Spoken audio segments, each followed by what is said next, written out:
Hey guys, this is Mr. Sal. I'm gone from class, so let's give you guys a couple problems to start with. Try solving these two equations. Take a few minutes to do this with your neighbor, talk about it, then we'll go over it as a class.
Write the inverse operation used to solve each of the following equations, then show the steps used to solve the equation.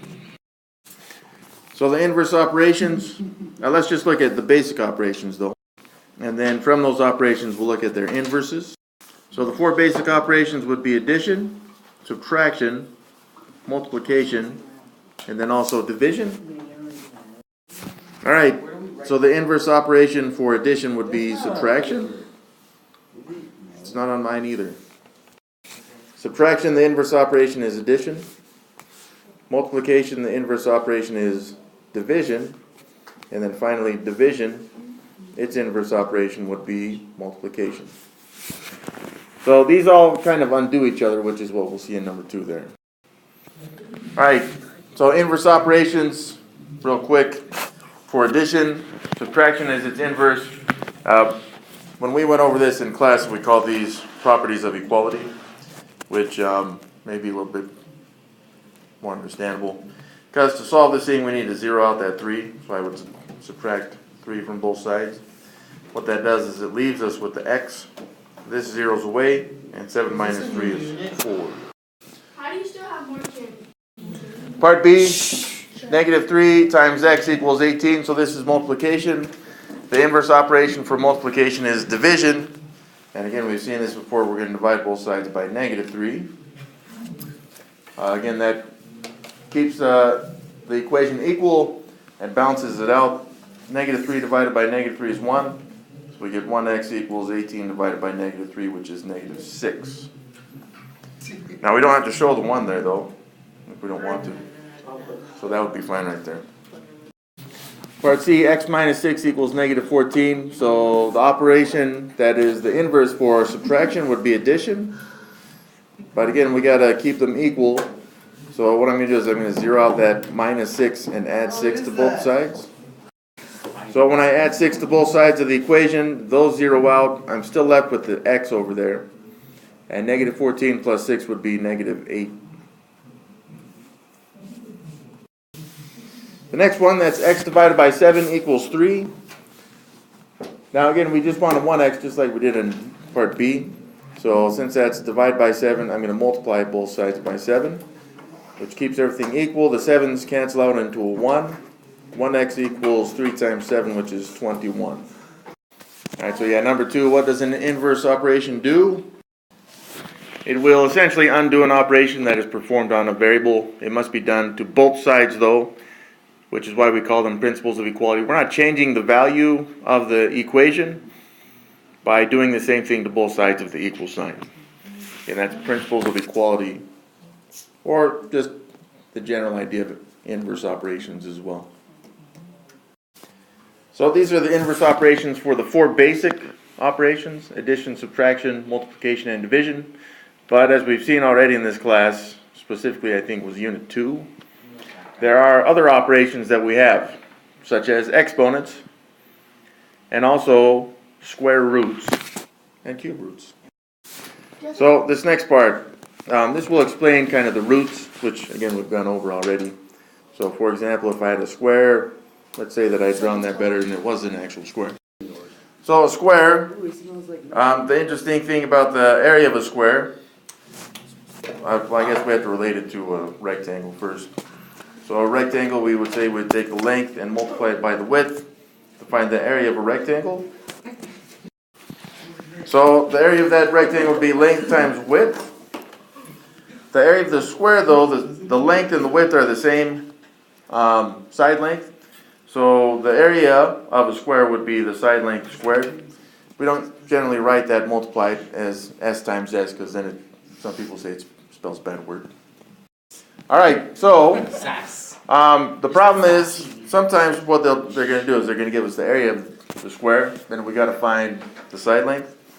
So the thing is, if the area is equal to the side length squared, but we just wanted the side length, what we got to do is we've got to take both of these and square root them, because the inverse operation for squares is the square root.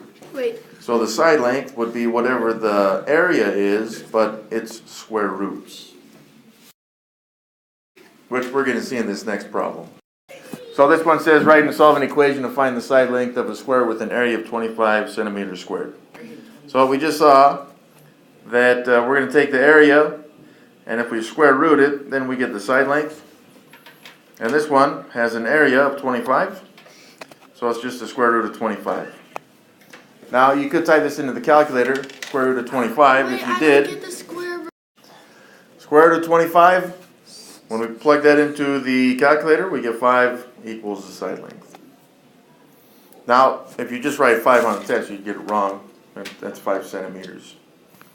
So that means that if I had a square where each side was 5 centimeters, like this, then I would get the area of 25 centimeters squared.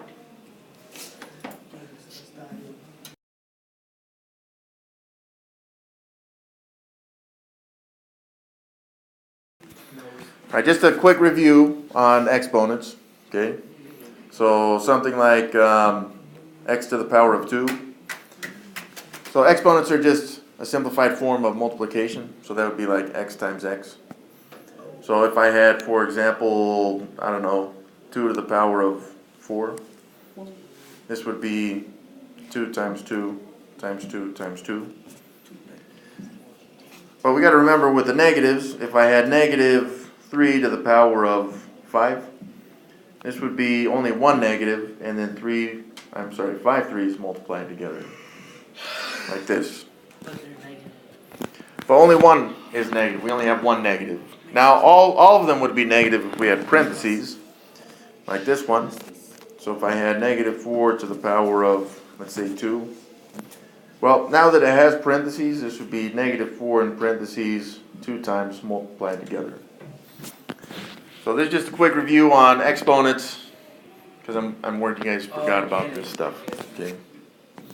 Now, on the other hand, we could see problems where we need to change it into exponential form, such as 5 times 5 times 5.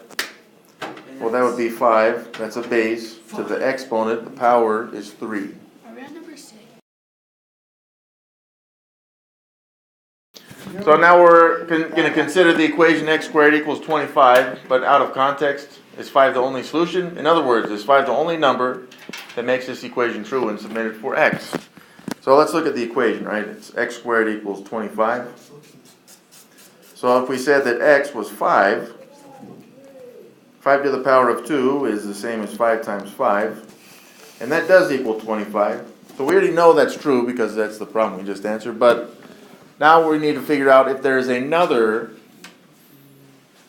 answer for this problem, if it were x squared equals 25. So take a minute to talk about this one with your partner, see if you can find another answer that would make this x squared equals 25 a true statement.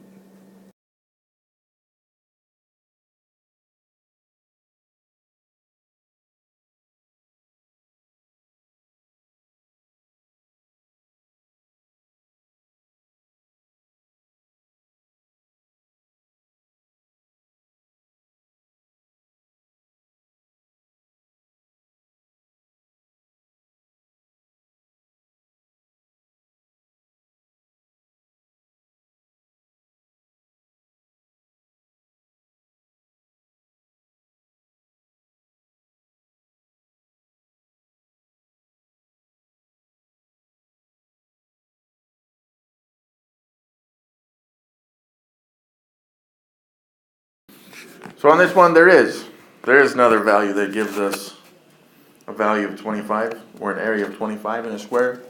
So since we've already used 5, there's a number that when we multiply it by itself, it would be 25. It's related to 5, it's just its opposite. Now we do need parentheses around this one, so that we know it's negative 5 times another negative 5. And negative 5 times negative 5 is 25. So x, it actually has two values, 5, but also negative 5. Two answers.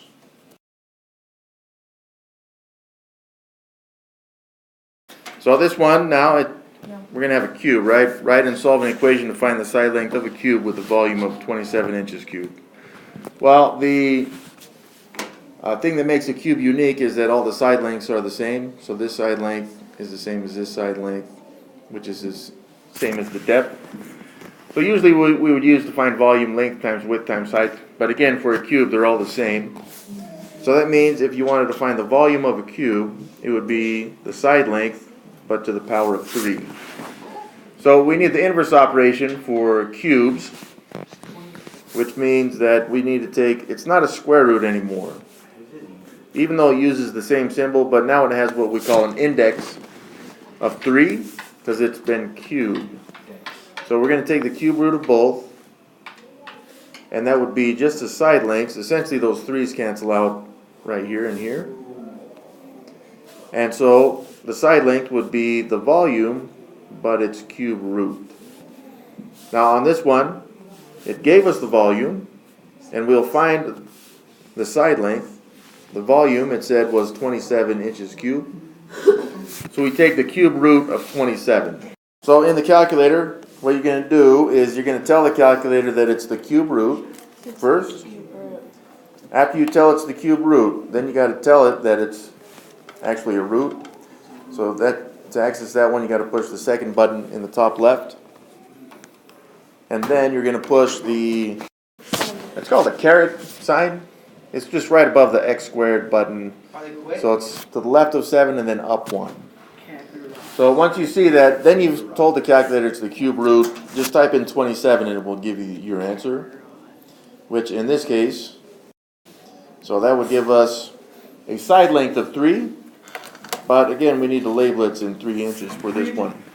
So what this means is that if we were to go back to this cube and replace all the sides, this side, and this side with 3, then length times width times height, 3 times 3 times 3 is 27 inches cubed, specifically for this one.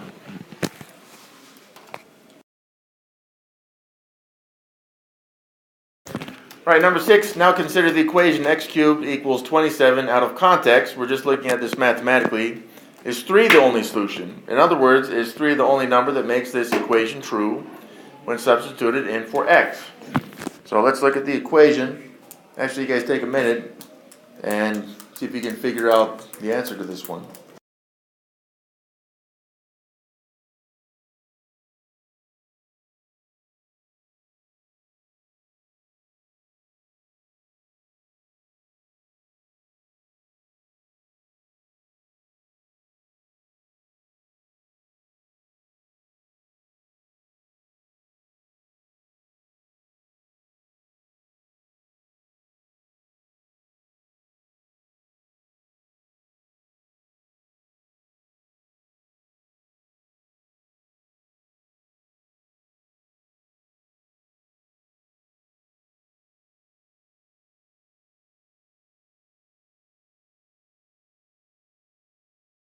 All right, let's figure this one out.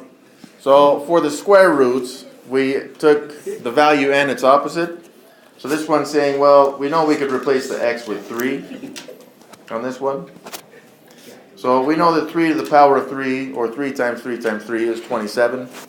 The question is, what if we made this a negative 3 to the power of 3? Let's check. Then we'd have negative 3 times negative 3 times negative 3. But this one has an odd number of negatives, so that would give us negative 27.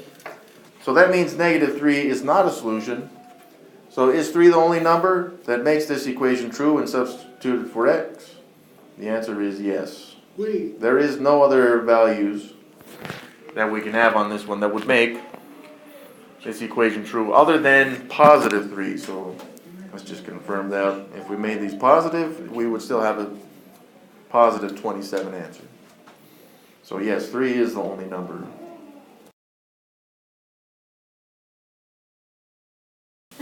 So state the inverse operation you would use to solve these equations. Solve the equation. We got those 3 right there. Take a minute and see if you can figure out what the inverse operation is and solve all 3 of these with your neighbor. 1 minute, go.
on A, right, x squared equals 100. If you did 50 plus 50, that's addition. This is repeated multiplication.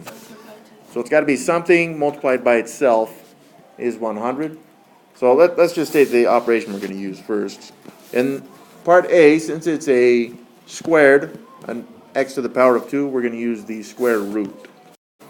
So that means I'm going to take the square root of x squared and 100, and that gives us x equals 10. Now, as an operation, that's what we would do, but since this is an equation without the context of a square, not only is x 10, but it is also its opposite as negative 10.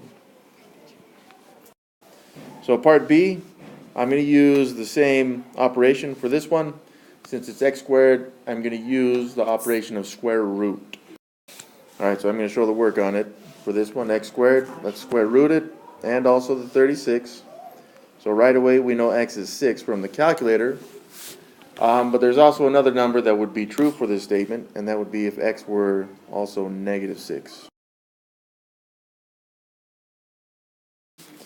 On this next problem, it's x to the power of 3, so we're not using a square root anymore. This would be a cube root. So on this one, we're going to take the cube root of both x cubed and the 27. We need to remember to include that index of 3 with the roots. So that would give us x equals, in this case, 3. just the positive 3. This one does not have two answers. It's just x equals 3. My whole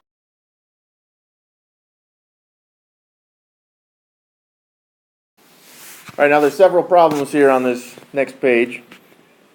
For number 8, solve the equations below, express your answer in simplest form. This one has 6 of them, so I'm going to give you guys, I'll give you guys a couple minutes to do these ones, okay? So try to work together, work with the neighbor, get these ones done.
All right, part A, that's x to the power of 2 equals 64. So, yep, we would take the square root of both, and that would give us x equals first 8. And yeah, just plug that into the calculator, by the way. We don't want you guys to do this in your head.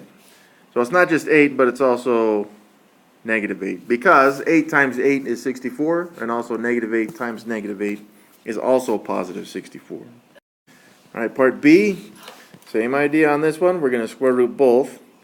Now, what do you guys get when you put it in the calculator? Yeah, so this one says it's a domain error. What this means is that there's no number that can multiply by itself that would ever give us a negative.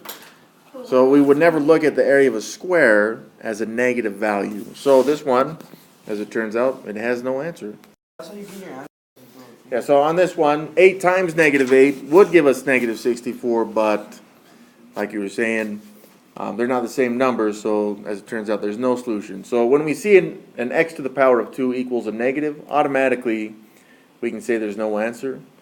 So let's go to D next because it's very similar. But the difference between this one and B is that this one is x to the power of 3.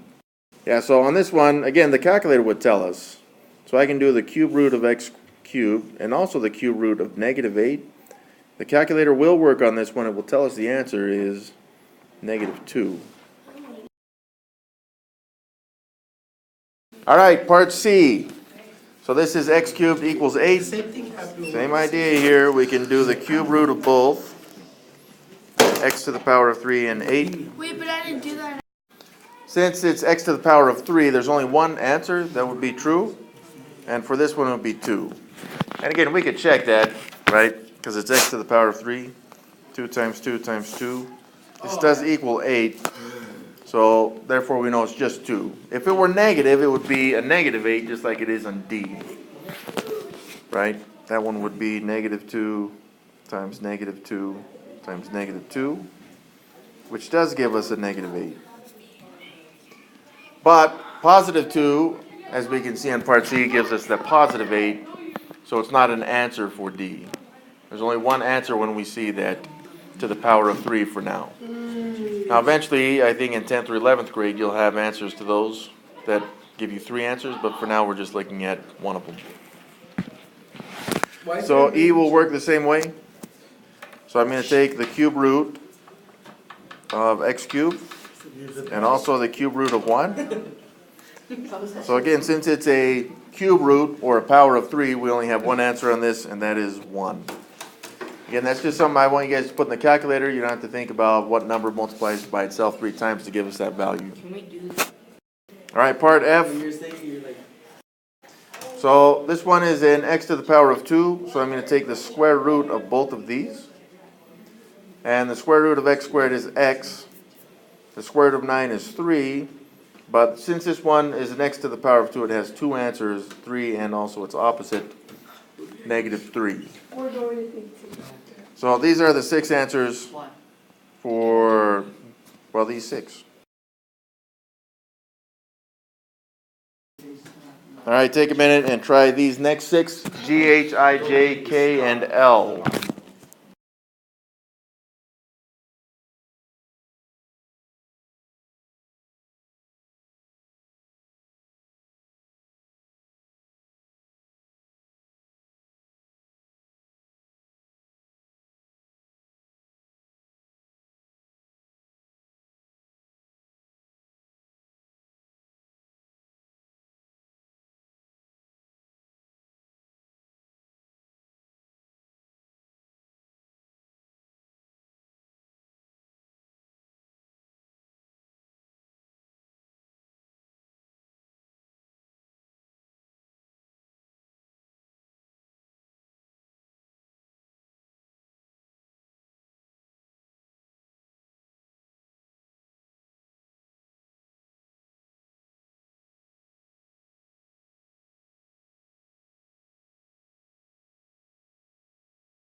Alright guys, let's go ahead and do these 6 problems, starting with G.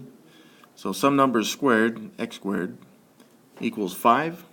So to solve this one, we would go in and square root both sides of the equal sign, which is going to give us x.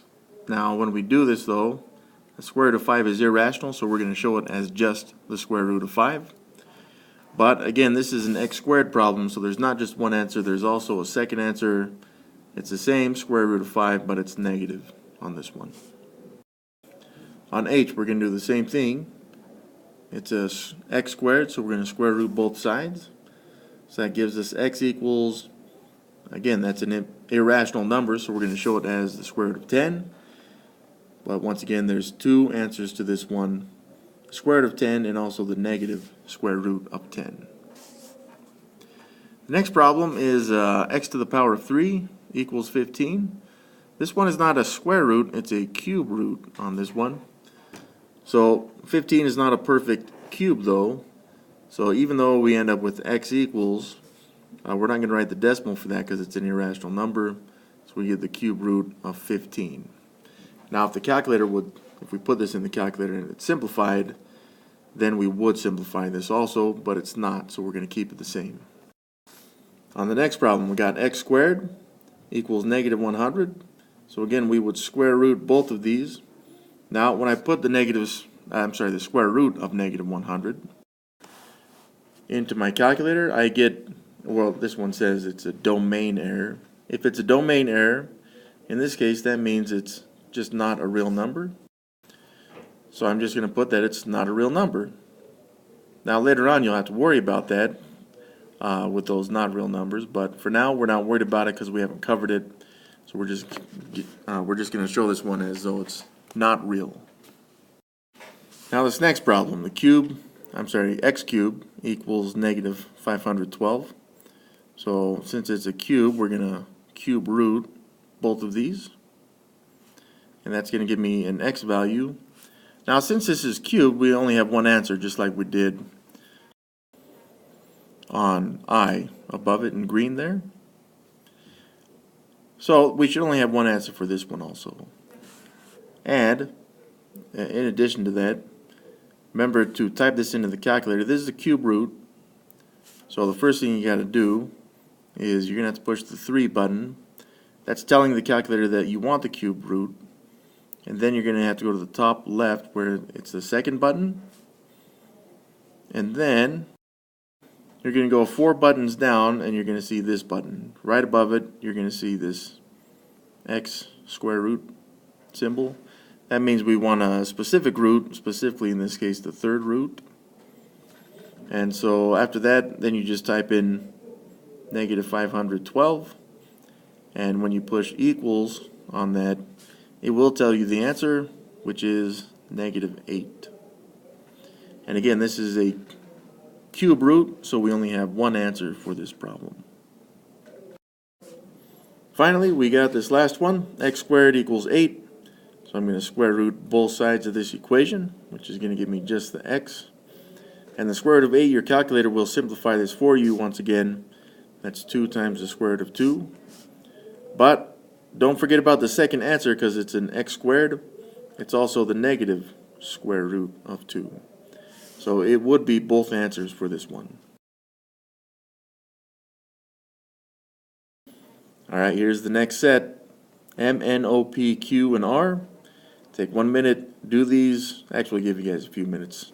Do these with your neighbor. Again, you're just putting them into the calculator, see what the calculator gives you, and then you have to determine also if there are 2 answers or 1 answer. Alright, go.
Alright, that should be enough time for you guys. Let's go ahead and go through these ones. And we just want to find all the answers for all 6 of these.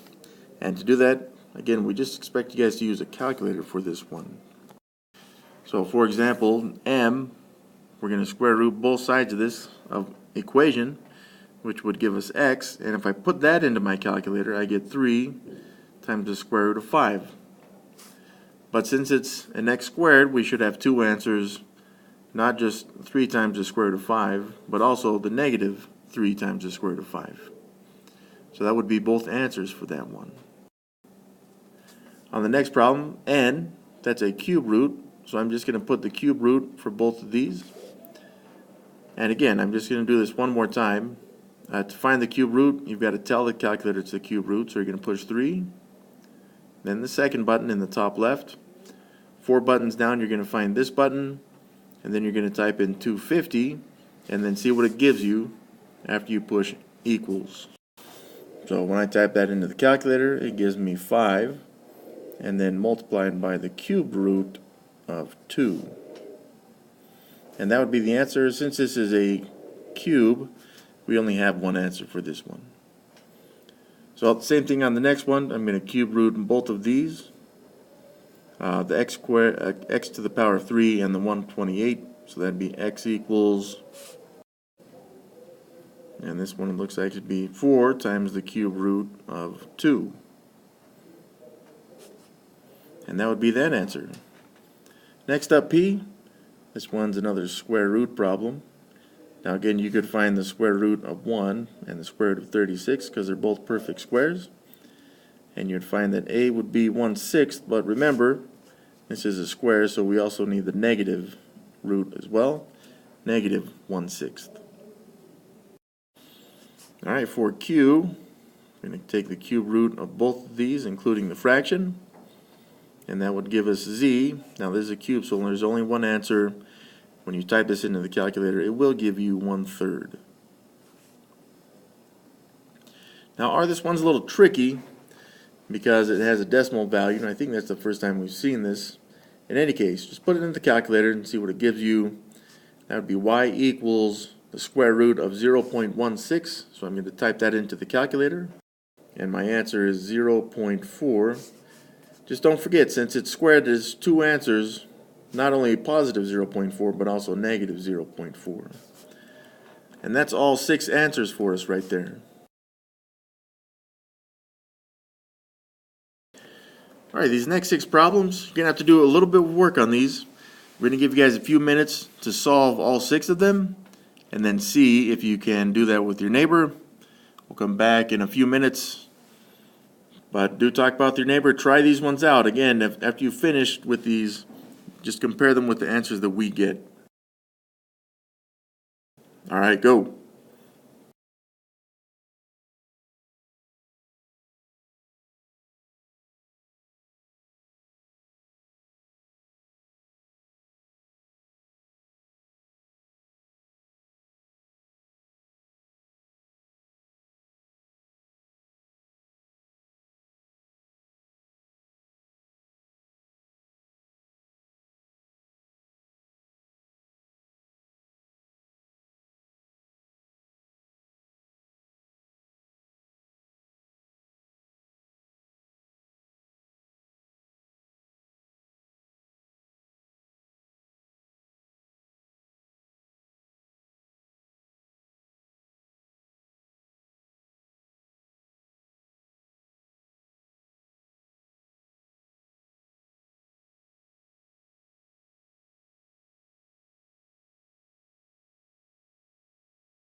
So on part S, x squared plus 16 equals 25.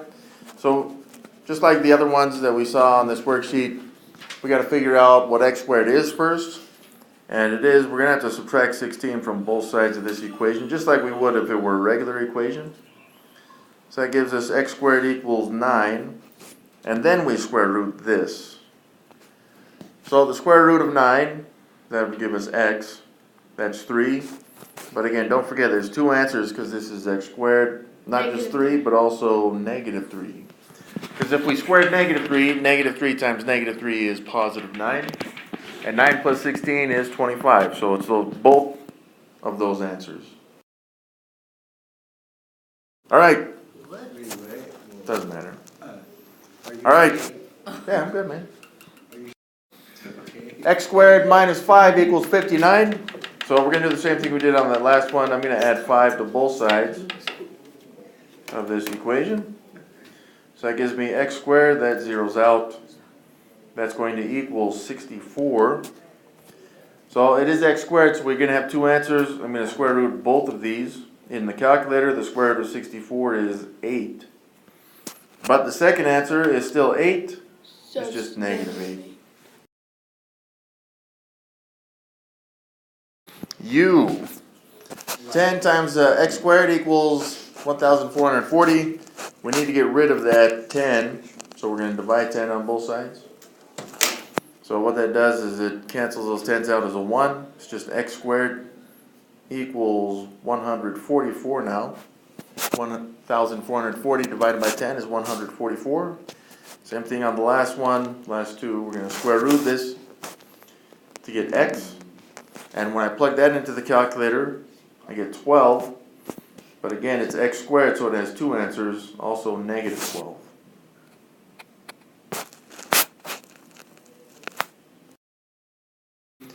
So v is going to work the same way. I don't want two x squareds, I just want one of them. So I'm going to divide these both by 2 to get the 1x squared. And 16 divided by 2 is 8. So I will square root this, x squared and 8. When I put that into the calculator, the square root of 8 is 2 times the square root of 2. But this is an x squared problem, so it's going to have two answers, also the negative 2 times the square root of 2. So it is both answers. W, this one is y to the power of 3 divided by 2. So to get rid of that divided by 2, I'm going to multiply both sides by 2. So that cancels those out, and I'm just left with y to the power of 3 equals 64. So this is y to the power of 3, so I'm going to cube root both of these with the calculator.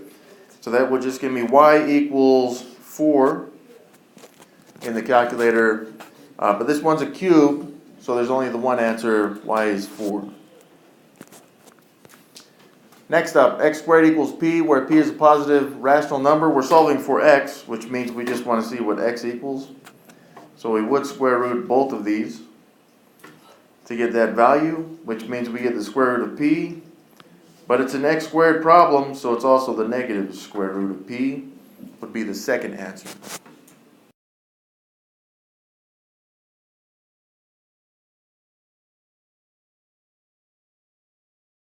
All right, estimate the solution number 9. Use the calculator to check your estimate. I'll give you guys a couple minutes to do this one also. I did it.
So I'm just gonna use the calculator to get these values, by the way. What? So I've got the square root of both of these, but remember I need both values for this because it's a square root. So x is not just the square root of 53, and we do want the calculator on this one. So if I type in the square root of 53 on my calculator, I get about, actually I'll change it, it's not really an equal sign, it's an approximation sign. It's about 7.28, we'll say 01. My nail came off. Also, not only the positive 7.2801, but also the negative 7.2801. So again, we don't want you guys to estimate these, we want you to use the calculator to estimate them. Next up, a squared equals 15. Same idea, square root both of these. So a would equal the square root of 15, which in my calculator gives me 3.87, we'll say 3. But since it's a squared, we're going to have two answers on this. Not only the positive value, but the negative also. Negative 3.873. Now see, that's the cube root. So I'm going to type this into the calculator. The cube root of 29 and the cube root of z to the power of 3. That gives us z equals, in my calculator, 3.0723. Sorry, these two are, by the way. Change the signs to these approximations.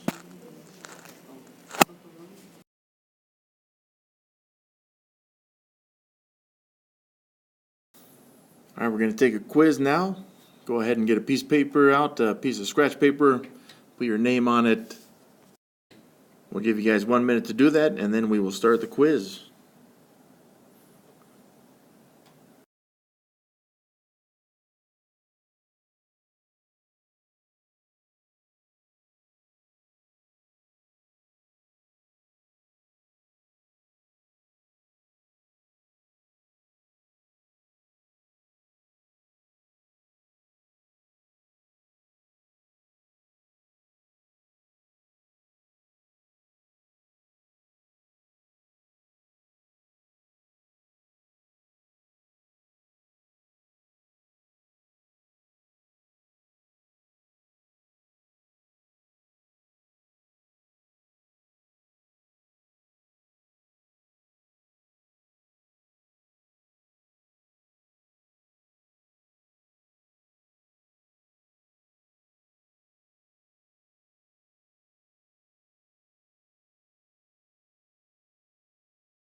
All right, that's enough time. We're going to start the quiz now.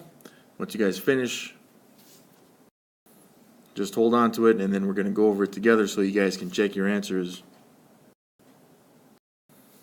All right, there it is. Solve the following equations. Remember to include all answers where necessary. So you guys will have a couple minutes to do this, answer these questions, and then we're going to go over them together in just a minute. Actually, we'll give you guys a couple minutes for this one.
Alright, that's all the time we got, so let's go ahead and go through these problems.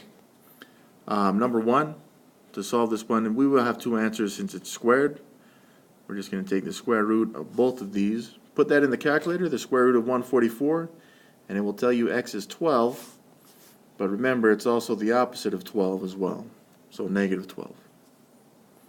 This next one is interesting because when we square root it, if you put the square root of negative 100 in your calculator, it will give you a domain error. That means that this one is not real, so it's not a real number. So we can just write that with the symbol of real numbers. The cube root, so we're going to take the cube root of both of these. Now you can have a cube root that's negative, and when you do, when you plug that into the calculator, you will get x equals negative 5. And then finally, number 4, also another cube root. So the cube root of 1000, plug that into the calculator, and you'll get x equals 10. So hopefully you got all 4 of those correct. If you missed one, you should still be pretty good in terms of your understanding, but we want you to get all 4 of them correct, okay? So that's it for now. Keep the quiz with you, have it graded, and please put the calculators back now and pick up the floor around your desk. Thanks, you guys. We'll see you next time.